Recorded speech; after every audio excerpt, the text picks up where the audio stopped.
Contextual presents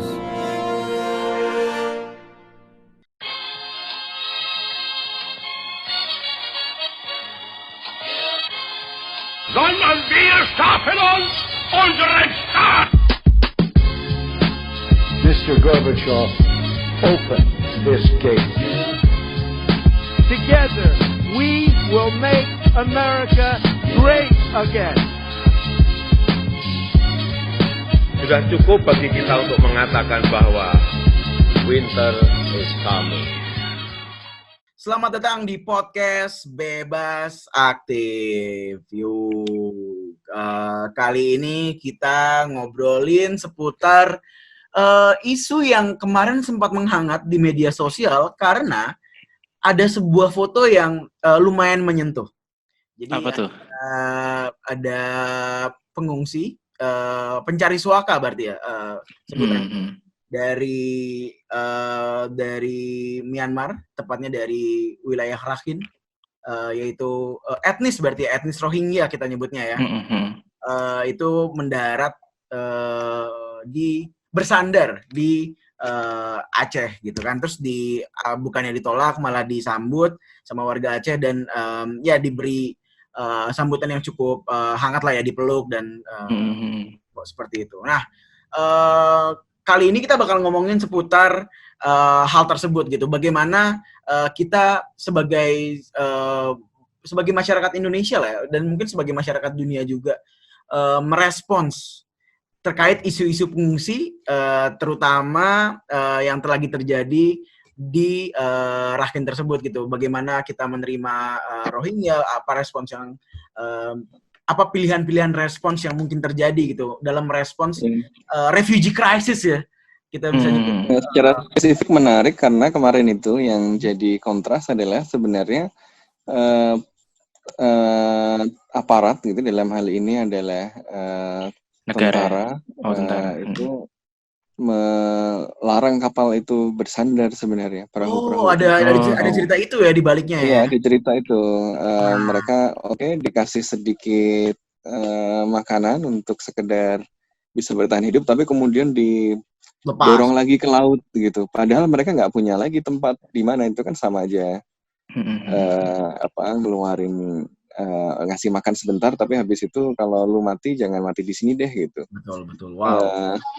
Nah, ini yang kemudian membuat si nelayan-nelayan Aceh, orang-orang Aceh ini kemudian ngotot, kemudian ngomong, Pak, kalau mereka nggak boleh bersandar, kami aja yang jemput gitu. Jadi orang-orang Acehnya ini sendiri yang mendorong, bahkan memaksa gitu, sampai akhirnya membuat aparat negara, dalam hal ini tentara, itu akhirnya ya sudah deh, boleh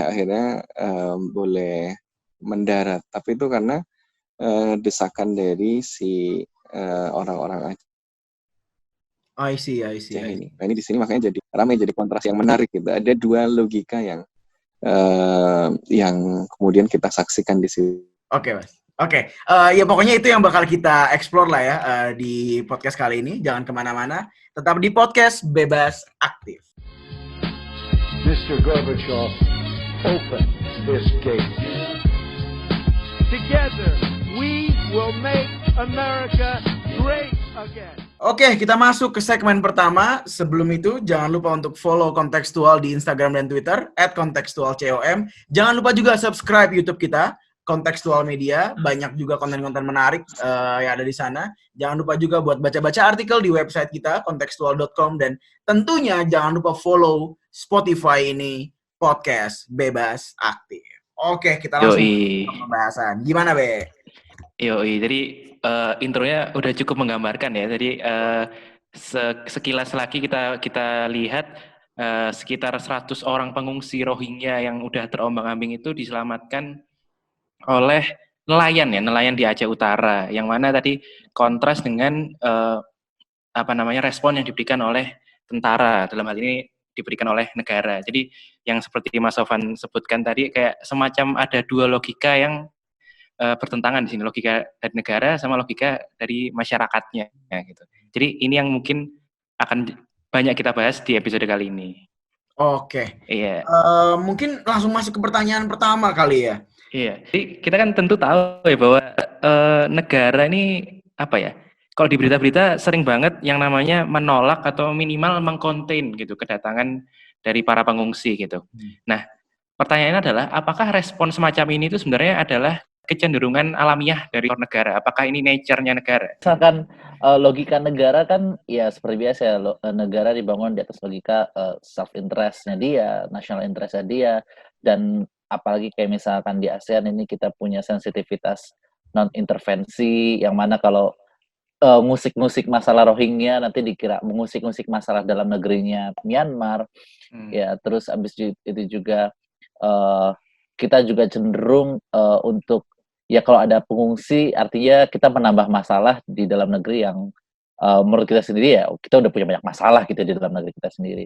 Nah, tapi yang menariknya adalah kalau kita lihat dari kacamata hukum internasional kan kita punya sebenarnya mekanisme 1951 itu ada treaty untuk pengungsi ya, untuk Ya, masalah konvensi pengungsi ya. konvensi pengungsi dari PBB. Nah, kita Indonesia ini nggak meratifikasi, nggak tanda tangan di situ.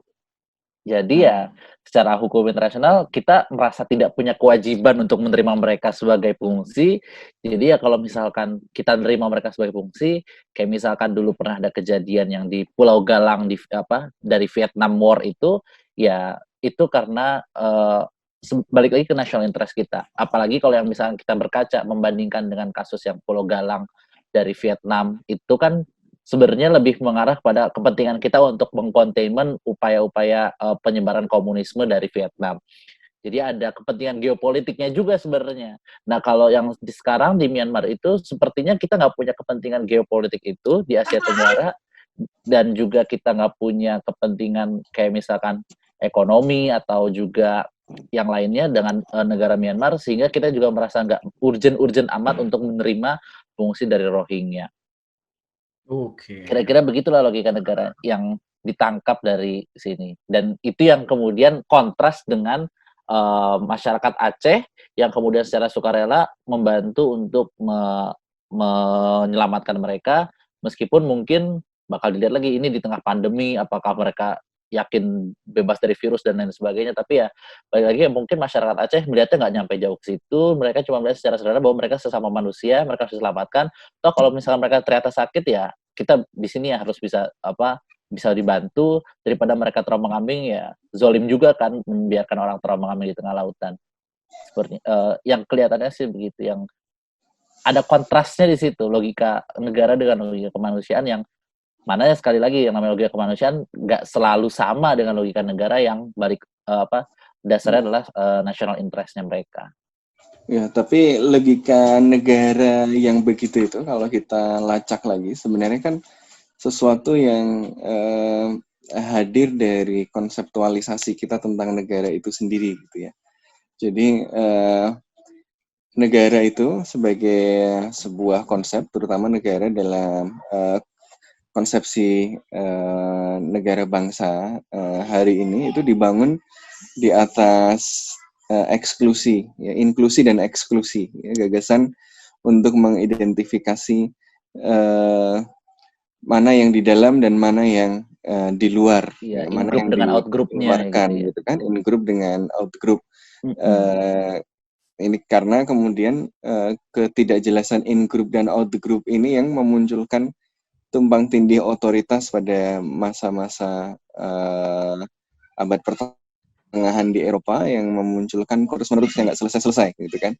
Karena itu butuh pendefinisian batas-batas otoritas, yang kemudian batas-batas otoritas yang jelas ini disederhanakan dalam bentuk negara teritorial, ya, negara dengan otoritas yang sifatnya monopolistik di atas satu wilayah tertentu. Nah, ini memiliki konsekuensi eksklusi yang jelas gitu ya. Dia membuat identitas yang mengatasi identitas lain, yaitu identitas bangsa yang dilekatkan kepada negara tadi, dan kemudian mengidentifikasi si bangsa ini sebagai warga negara, sebagai citizen yang kemudian memiliki keterkaitan, memiliki kontrak dengan negara, dengan si berdaulat di dalam negara itu gitu. Jadi dia membuat negara terikat dengan wilayahnya, dan pada saat yang bersamaan membuat orang-orang yang berada di dalam wilayah itu terikat pada negara, dan negara terikat pada si warga itu. Pertanyaannya kemudian ketika ada orang di luar, orang-orang yang asalnya ada di wilayah yang dilekatkan kepada suatu negara itu, siapa mereka dan apa tanggung jawab negara pada itu gitu kan. Makanya bahkan dalam masa-masa awal konsolidasi negara bangsa kayak masa revolusi Prancis gitu ya, yang didorong oleh gagasan-gagasan yang sangat liberal, misalnya sangat progresif pun bukannya semakin damai, yang terjadi di pinggir-pinggirnya malah banyak konflik juga gitu. Karena kemudian republik yang baru merdeka ini juga merasa dia harus menjamin kebebasan, liberté, égalité, fraternité dari warga yang ada di dalamnya itu, dari ancaman kekuatan-kekuatan feodal lama di luar mereka gitu. Jadi batas-batas tadi kemudian mendefinisikan siapa warga yang harus dilindungi dan siapa yang bukan warga yang tidak harus dilindungi, dan bahkan kadang-kadang bisa dilihat sebagai ancaman gitu. Jadi karakter negara bangsa yang dibangun berdasarkan eksklusi yang lebih tegas, yang lebih sederhana ini mempengaruhi logika berpikir negara hingga hari ini gitu ya. Makanya ketika kemudian ada pengungsi dari luar, entah dari manapun gitu ya, kalau kemudian negara itu kan dia harus meredistribusi, dia punya tanggung jawab untuk mendorong atau memfasilitasi supaya si warga negaranya ini berada dalam keadaan yang optimal, yang baik gitu kan ya. Kalau kemudian ada orang lain dari luar tiba-tiba masuk, nah ini artinya gitu, kalau dia kemudian dimasukkan ke dalam in-group gitu, di inklusi, artinya ada kewajiban-kewajiban yang mengikuti gitu kan. Kewajiban-kewajiban yang mengikuti ini masalahnya tidak diikuti oleh resiprositas yang sama dengan resiprositas dengan warga negara. Negara nggak masalah misalnya secara konseptual dia melayani publik, itu kalau negaranya melayani gitu.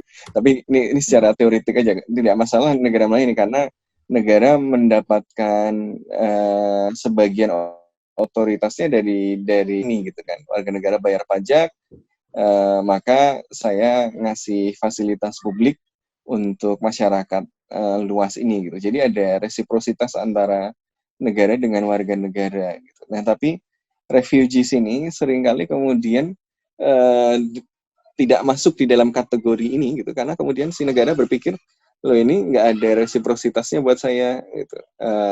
Saya ngasih dia misalnya fasilitas, tapi dia tidak memberikan kepada saya seperti warga negara di dalam negara saya itu memberikan resiprositasnya kepada saya gitu. Dia tidak terikat pada misalnya dia harus bayar pajak seperti saya dan seterusnya gitu loh. Jadi logika negara modern yang dibangun di atas satu monopoli otoritas di atas satu wilayah yang kemudian berkonsekuensi kemunculan in-group dan out-group di negara modern karena karakter yang monopolistik. Kemudian yang kedua karena si negara ini sendiri tidak merasa mendapatkan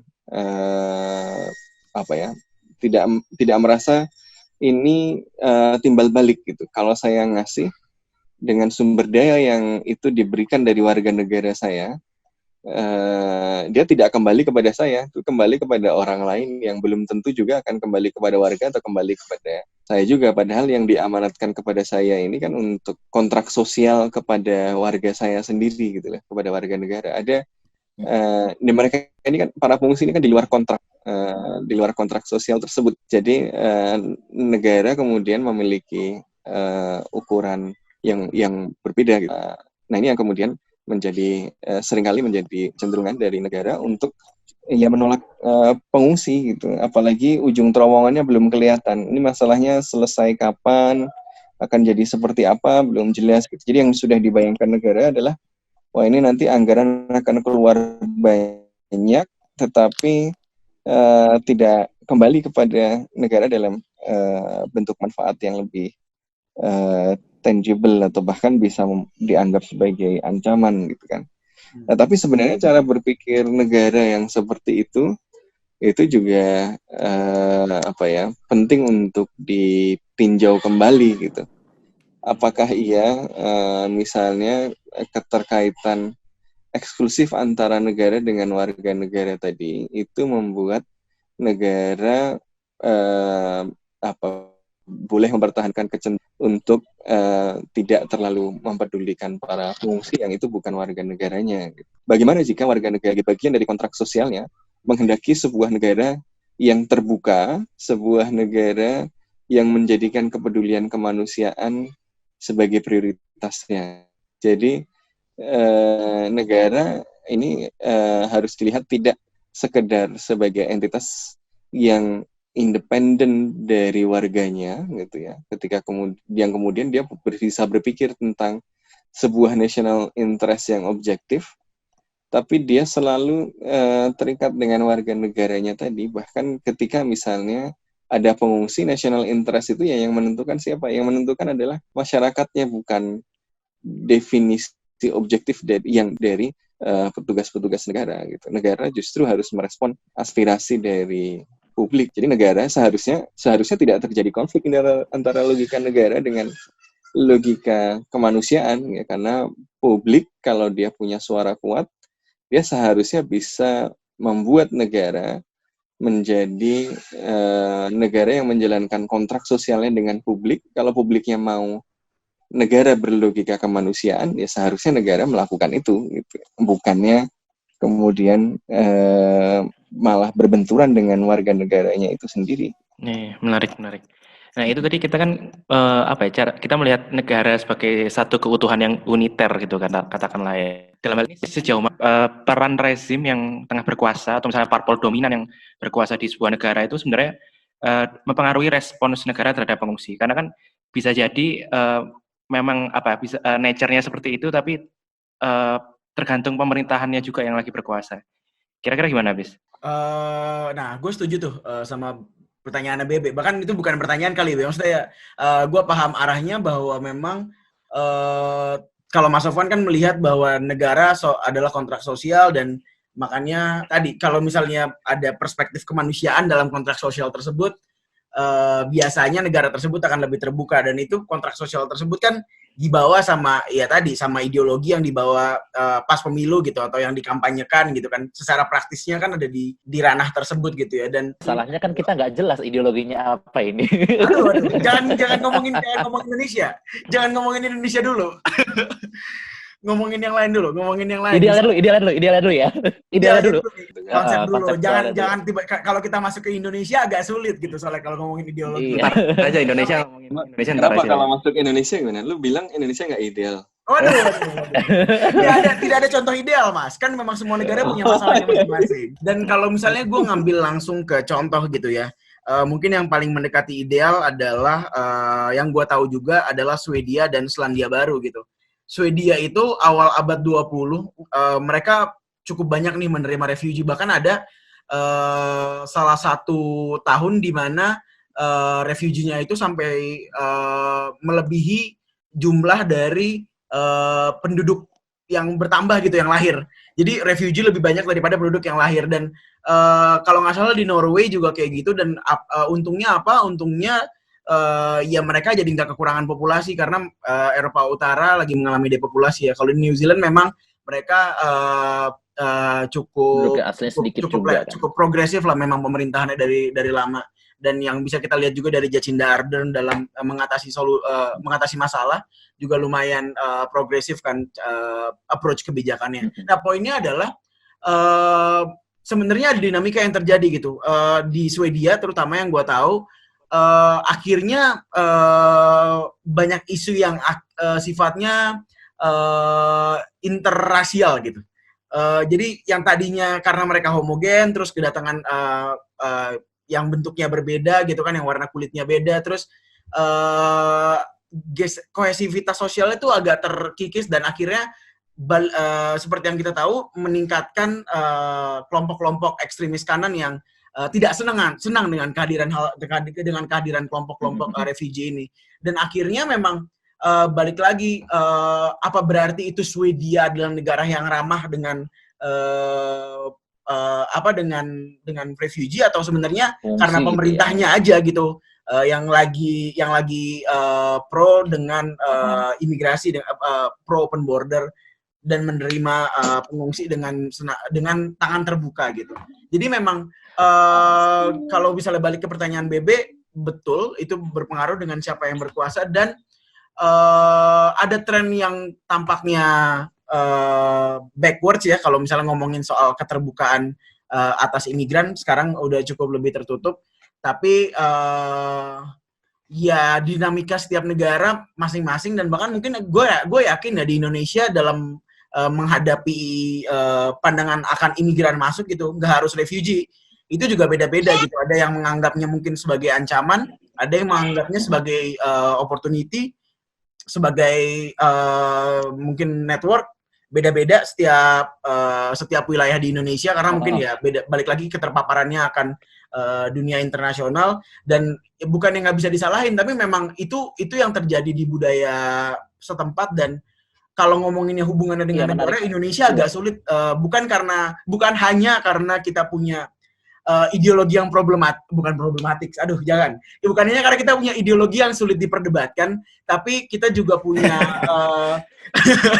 kita punya struktur masyarakat yang memang berbeda-beda dalam menghadapi us and others issue tersebut. Gitu sih. Mudah-mudahan jelas. Kayak gitu. Mungkin kalau saya melihatnya juga karena proses kesejarahannya yang berbeda kali ya dengan yang tadi disebutin Hafiz ya. Ya itu nanti balik lagi ke pengalaman di negaranya tersebut juga. Menerima orang dari luar, khususnya dari Eropa, tapi mengusir orang yang ada di dalam Australia sendiri, di dalam Amerika sendiri ya. Saya sudah tidak mau berdebat lagi soal itu, Mas. Itu perdebatan 2 podcast yang lalu. Karena ya tadi kesejarahan, karena ya tadi pengalaman kolektif ya, itu juga berpengaruh pada bagaimana masyarakat merespon keberagaman dan arus pengungsi dari luar tadi ya. Dan kalau tadi contoh-contoh yang disebutkan, ya tadi penting untuk dicatat bahwa contoh-contoh itu adalah kondisi kolonial yang berbeda dari kondisi kolonial Asia Tenggara ya. Karena Amerika, Australia itu relatif penduduknya sedikit, maka kemudian penjajahan dilakukan dengan mendatangkan orang dari Eropa. Dan karena dia mendatangkan dari Eropa, dia harus memberikan insentif pada orang-orang dari Eropa itu untuk datang ke negara tersebut gitu. Maka kemudian dibangunlah institusi politik, institusi ekonomi yang memberikan berbagai fasilitas dan kebebasan kepada orang-orang yang kemudian didatangkan untuk menjadi warga negara di tanah yang baru tadi. Tapi expense at the expense of orang-orang lokal justru kan. Nah ini beda sama wilayah-wilayah yang penduduknya sudah banyak, kayak di Jawa misalnya, atau di Afrika. Ya kalau penduduknya udah banyak, yang dilakukan tidak perlu mendatangkan orang-orang dari Eropa. Yang dilakukan adalah bagaimana orang-orang yang banyak ini bisa digunakan, difungsikan untuk dieksploitasi. Jadi exploitation atas orang-orang yang sudah banyak ada di situ, atau eksploitasi dilakukan dengan di Eropa. Makanya, tapi konteks pengungsi hari ini kan lain dengan konteks pendatangnya. Negara-negara seperti Amerika atau Selandia Baru yang memang didatangkan dari Eropa sebagai proyek kolonial. Pengungsi ini adalah efek samping dari kolonial, bukan mekanisme eksploitasi kolonial gitu. Beda gitu. Kalau Selandia Baru atau Australia atau Amerika itu memang proyek kolonial mendatangkan imigran-imigran dari Eropa gitu. Kalau kayak penduduk pengungsi Rohingya ini kan justru efek samping dari kolonialisme yang masih kita rasakan hingga hari ini gitu loh. Jadi ini dua hal yang berbeda. Pengungsi yang bukan pengungsi, istilahnya, ya imigran gitu, yang datang dengan pengalaman yang berbeda gitu, sehingga respon negara juga berbeda. Ya, itu juga yang bikin konsep imigran itu didefinisikan beragam gitu ya kan. Kalau misalnya Rohingya yang datang disebutnya di media pengungsi, tapi kalau misalnya orang kulit putih yang datang disebutnya ekspatriat misalnya, ya nggak sih? Bawa duit soalnya itu, Pak. Iya, itu kan juga tergantung masanya. Terus yang menarik lagi sebenarnya tadi kita udah banyak ngomongin tentang logika negara dan istilahnya variasi-variasinya kalaupun itu ada. Nah sekarang masyarakatnya ini yang kita lihat kemarin di Aceh Utara, para nelayannya welcome dengan para pengungsi itu seolah-olah kontras dengan logika negara. Jadi logika mereka logika kemanusiaan katakanlah. Tapi apakah secara umum masyarakat itu akan pasti menerima? Tadi kalau Hafiz cerita kan kalau lapisan masyarakatnya beragam pasti spektrumnya luas begitu.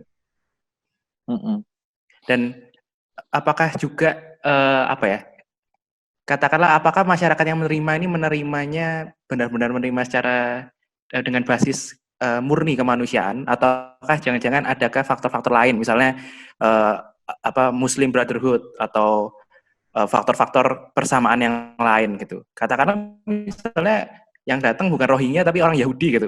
Masyarakat Indonesia mau nggak gitu? Misalnya pengungsi dari Yahudi gitu, dari masa Yahudi. Gimana menurut kalian? Kalau menurut gue agak terlalu simplistik untuk mengatakan bahwa masyarakat kita atau masyarakat Aceh itu menolong karena kesamaan identitas saja gitu ya. Maksudnya bahwa identitas itu memang membantu dalam banyak hal untuk mobilisasi solidaritas, iya gitu. Tetapi saya percaya bahwa manusia ini kan pada dasarnya pasti punya kepedulian terhadap orang lain gitu ya. Maksudnya gini, kita di tengah jalan ada orang kecelakaan, kita nggak kenal, itu naluri alamiah kita adalah membantu gitu ya, kecuali kita sedang ada hal-hal urgen lain yang membuat kita nggak bisa bantu dan orang lain sudah bantuin gitu. Tapi secara alamiah itu kita punya kecenderungan untuk peduli pada orang lain gitu, seharusnya ya. Nah, jadi saya percaya sih memang itu hadir dari kepedulian yang sifatnya universal gitu. Jadi kalau tadi ada kasus misalnya, kalau misalnya yang mengungsi orang Yahudi, apakah diterima gitu? Ya kalau mereka mengalami nasib yang sama seperti Rohingya, saya kok percaya orang-orang Aceh atau orang-orang Indonesia atau bahkan orang-orang yang sekarang misalnya sering dilihat atau diledek sebagai musuhnya orang-orang Yahudi itu akan justru membantu. Lawang orang-orang Palestina itu menerima para pengungsi dari Eropa, orang-orang Yahudi pengungsi dari Eropa loh gitu. Jadi kebencian terhadap Yahudi itu bukan sesuatu yang inherent di dalam komunitas Muslim di Indonesia atau di seluruh dunia. Dulu yang nolongin kan ada cerita itu yang nolongin orang-orang Yahudi, nyelundupin orang-orang Yahudi itu malah ada konsulat-konsulat dari negara-negara Arab tuh atau Iran gitu kan, dari Jerman. Di Palestina mereka diterima lewat beberapa gelembang aliyah. Mereka bahkan bisa beli tanah di sana gitu. Jadi dia ini kenapa kemudian ada konflik belakangan kan karena kemudian ada proyek Zionisme itu gitu ya yang kemudian membuat, jadi bukan karena Yahudinya itu. Jadi kalau ada orang Yahudi dengan nasib sama seperti orang-orang Rohingya, saya kok percaya orang-orang Aceh itu akan melakukan hal yang sama seperti yang dilakukan oleh orang-orang Palestina ketika pada akhir abad 19, awal abad 20, orang-orang Yahudi dari Eropa itu kabur dari Eropa untuk membangun kampung-kampung di sekitar Palestina, ya mereka terbuka saja gitu. Belum ada konfliknya karena belum ada kelompok-kelompok seperti Irgun dan kelompok-kelompok milisi-milisi Zionis yang bersemangat untuk menciptakan suatu proyek politik yang mengeksklusi orang-orang yang sudah tinggal di situ gitu. Jadi pasti sangat terbuka gitu. Jadi kalau ada orang Yahudi dalam kondisi seperti orang-orang Rohingya, saya kok yakin hampir 100% orang-orang Aceh juga dan orang-orang Indonesia juga akan bantuin kok gitu. Orang Indonesia dulu Presiden Soekarno datang ke Aceh, dia di samping masjid dia menggalang dana, meminta bantuan supaya republik ini bisa survive, butuh pesawat gitu misalnya. Nah, orang-orang Aceh ini menyumbangkan semua yang dia punya untuk sesuatu yang belum terlalu konkret, belum terlalu jelas gitu. Makanya kita punya pesawat Sulawah itu kan. Jadi saya kira memang orang Aceh dan orang Indonesia secara umum ini orang-orang dan bahkan bukan cuma orang Indonesia, manusia secara umum, apapun etnisnya, sukunya, bangsanya, itu kecenderungan baik dan menolong, dan pasti punya kecenderungan untuk menolong orang lain gitu ya.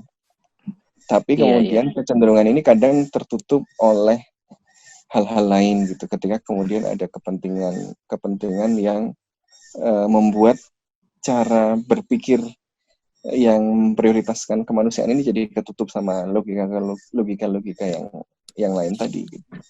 Oke, mantap. Mas Sofwan ini optimistis juga ya. Jadi gue itu selalu optimis.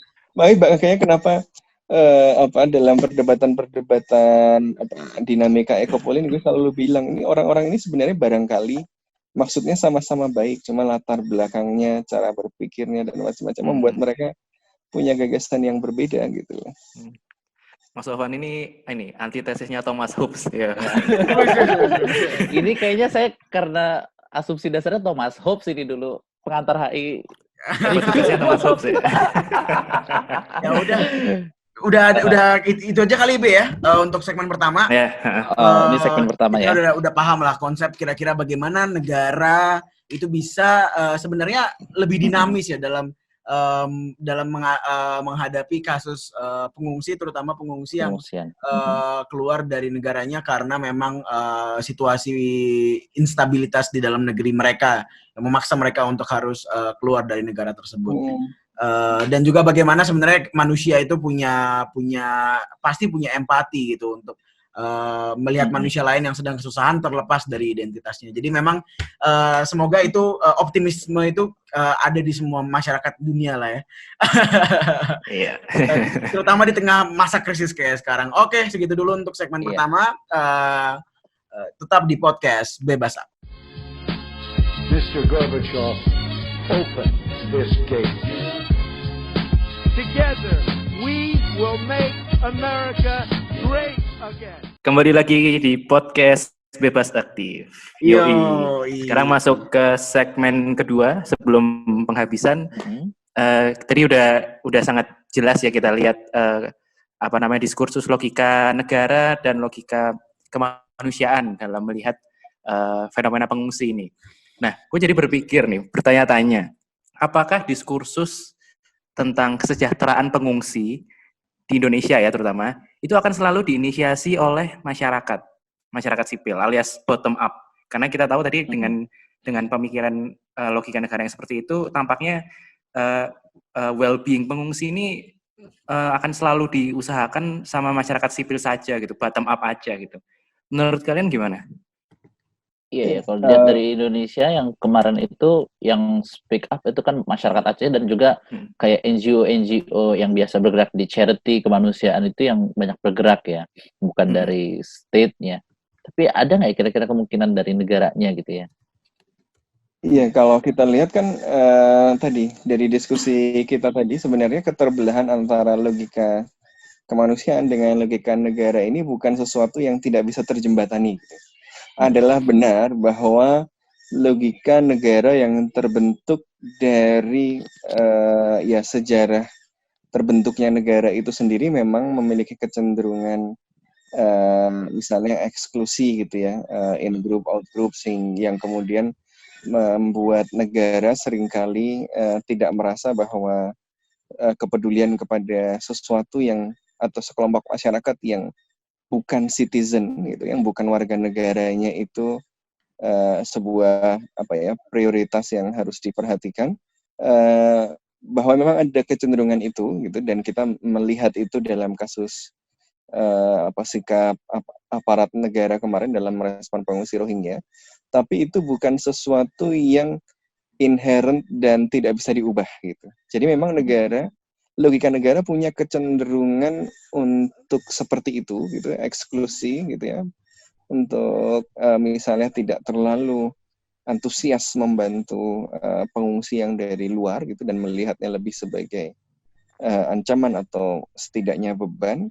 Tapi ini bukan logika yang tidak bisa diubah gitu. Makanya yang gue bilang tadi, ya karakter negara yang seperti itu bisa diubah, kecenderungan negara yang seperti itu bisa diubah ketika kemudian logika kemanusiaan bisa muncul dan ditanamkan ke dalam proses pembentukan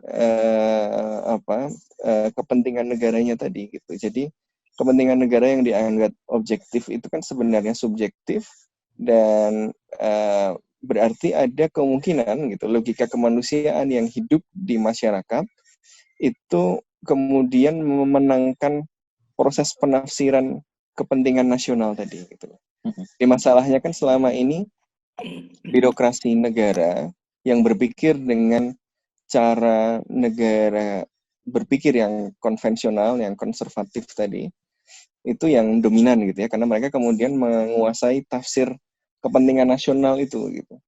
Tapi sebenarnya apalagi di dalam masyarakat yang demokratis seharusnya gitu, ada ruang bagi masyarakat, ruang bagi publik gitu ya, untuk kemudian merebut penafsiran kepentingan nasional tadi yang menjadi lebih bersahabat dengan para pengungsi. Jadi saya kira apakah bisa kemudian negara menjadi peduli pada pengungsi? Bisa. Syaratnya jembatan logika kemanusiaan dengan logika negara tadi harus dibangun. Siapa yang harus membangun jembatannya? Ya tadi masyarakat sipil tidak hanya mengadvokasi ketika ada masalah ya.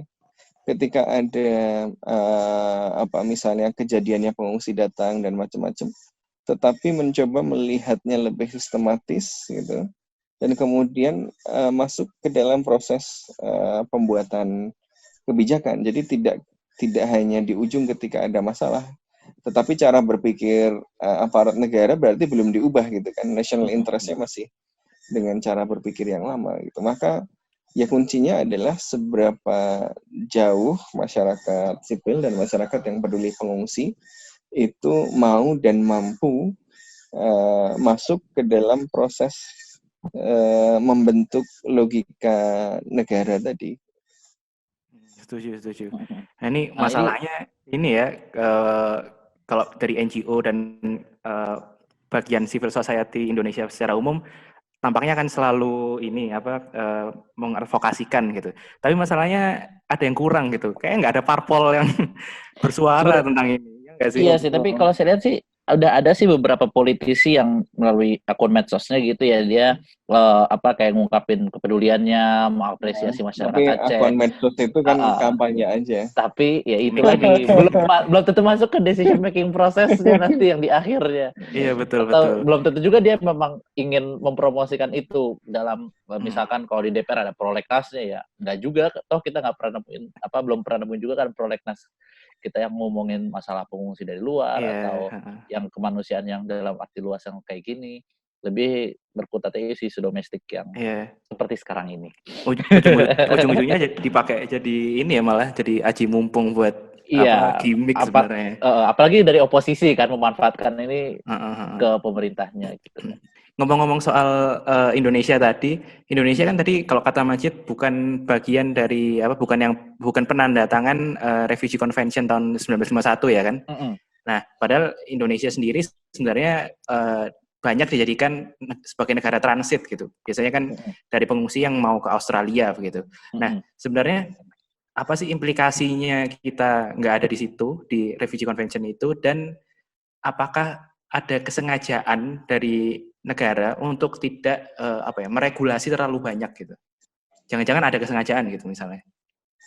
Kalau dilihatnya sih, kalau saya lihatnya sih ya mungkin kenapa kita pada saat kan itu kan tahun 1951, kita mungkin pada saat itu masih dalam tahap konsolidasi nasional yang belum istilahnya belum melihat masalah pengungsi sebagai masalah yang urgen.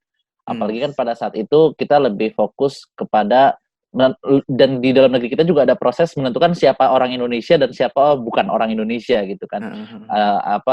Ada beberapa ras yang diberikan seperti eksklusi atau ada stigma negatif dari masyarakatnya. Itu pada saat itu mungkin ya seperti itu kondisinya. Apalagi juga yang tahun 1951 konvensi tentang pengungsi itu juga ada beberapa hal yang kemudian menyinggung masalah tentang pengungsi Israel yang kita mungkin akan beda lagi nanti stance-nya di situ. Nah, kalau yang sekarang ini apakah kita bisa melakukan hal yang seharusnya kita lakukan kalau kita ikutan konvensi itu? Ya bisa-bisa aja. Kayak yang tadi misal yang pengalaman kita yang di Pulau Galang ketika ada konflik di Vietnam, itu kan kita memberikan bahkan menyediakan satu pulau khusus buat pengungsi dari Vietnam, buat mereka ditampung dan diberikan tempat tinggal sementara, makan, logistik dan lain sebagainya. Sampai konflik Vietnam berakhir baru mereka pulang lagi. Nah, itu bisa-bisa aja sebenarnya, meskipun yang kalau kayak gitu kalau dalam kita ikut konvensi itu kan istilahnya kita punya keterikatan sehingga kita harus melakukan penerimaan terhadap pengungsi dan lain sebagainya. Tapi nggak melalui konvensi itu pun kita bisa-bisa aja. Nah, cuman itu lagi, balik lagi apakah ada political will untuk melakukan itu, atau apakah kita lihat lagi kayak misalkan di Pulau Galang itu apakah itu murni kemanusiaan atau ya memang kepentingan kita lebih besar untuk mengkonten isu komunisme yang pada saat itu ada di Vietnam, yang kita tidak temukan itu pada kondisi kita pada saat sekarang ini yang dari Rohingya. Apalagi kan isu Rohingya ini merembet juga ke masalah radikalisme yang itu juga sensitif di Indonesia. Kecenderungan Indonesia memang nggak suka diikat dengan banyak komitmen gitu ya. Karena ya dianggap misalnya dia membatasi kemampuan untuk bisa bermanuver dengan bebas dan dengan aktif gitu. Kadang-kadang melihat bahwa kalau terlalu banyak menandatangani konvensi jadi ruang manuvernya nggak besar gitu. Apalagi kemudian banyak yang masih berpikir bahwa sebenarnya masalahnya kan bukan di kita gitu. Kenapa cost-nya yang menanggung harus kita gitu. Kenapa misalnya kita harus tanda tangan itu yang membuat misalnya Indonesia harus mengeluarkan banyak biaya sebagai harga ketidakmauan Australia untuk menerima pengungsi gitu. Jadi kadang-kadang logika relatif gain tadi dengan negara-negara lain itu juga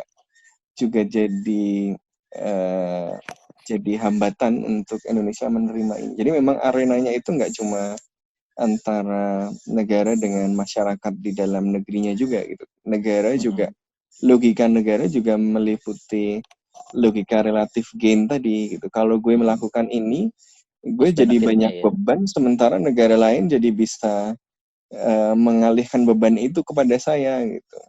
Nah ini yang kemudian kalau semua negara berpikir begitu jadi sama-sama nggak mau menanggung beban itu juga gitu, akhirnya diabaikan gitu. Bangladesh nggak mau nanggung beban Rohingya, negara-negara ASEAN nggak mau nanggung beban Rohingya, akhirnya kan jadi terkatung-katung di situ gitu.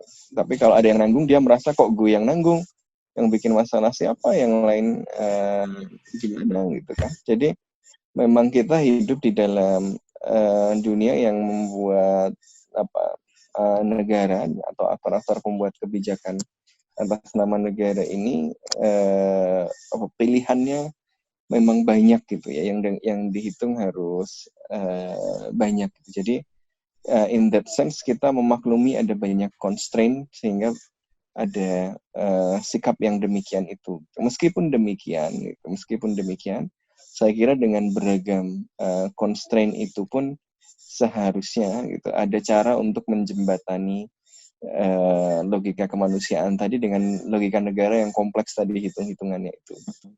Dan saya kira upaya visible untuk menjembatani inilah yang penting. Jadi masyarakat sipil barangkali penting untuk tidak cuma protes dan ngeritik dan hanya reaksioner ketika terjadi kejadian, tapi mencari solusi yang visible yang masuk di dalam hitung-hitungan tadi relative gain antar negara, hitung-hitungan pembiayaannya negara dan seterusnya gitu, sehingga mereka yang masih berpikir dengan logika konservatif negara itu bisa diyakinkan bahwa logika kemanusiaan bisa loh tidak bertentangan dengan logika negara. Gue kira sih kuncinya di situ. Cakep. Masalahnya kan tidak semua kita itu dilatih untuk itu gitu ya. Tidak semua kita cukup telaten untuk membangun jembatan antara logika kemanusiaan dengan logika negara tadi. Oke. Bebe. Iya, setuju. Kayaknya udah cukup lah, Be ya. Pembahasan hari ini lumayan komprehensif juga, nggak cuma soal Rohingya dan soal refugee, tapi juga soal bagaimana seharusnya Indonesia merespons ya. Sebaiknya Indonesia merespons. Segitu dulu kali ya. Mas Sofwan udah nggak ada tambahan, Mas? Aman ya? Aman. Mari membangun jembatan. Mantap. Majid? Siap. Aman. Oke. Bebe, ada argumen, Be? Atau enggak sih, gue komen aja. Hari ini episode-nya sangat komprehensif menurut gue, karena kita fokus di perdebatan yang nggak cuma fokus memperdebatkan, tapi melihat apa ya istilahnya, celah yang bisa difikskan, dapat dibenarkan gitu ya nggak sih? Mantap. Yang mana ini penting karena yang seperti yang kita tahu di Indonesia sendiri advokasi dari civil society itu ada, tapi memang apa ya samar-samar dan tergantung situasi, agak reaktif kadang-kadang ya kan. Dan kadang-kadang antagonistik gitu ya, sudah bermusuhan dulu gitu. Jadi memang nggak ketemu logikanya gitu. Betul. Oke. Ya, semoga kita lihat Indonesia ke depan lebih baik dalam hal inilah ya. Mantap. Sudah cocok jadi politisi, Be. Oke. Itu dulu dari podcast Bebas Aktif episode kali ini. Sampai jumpa di episode selanjutnya. Dadah.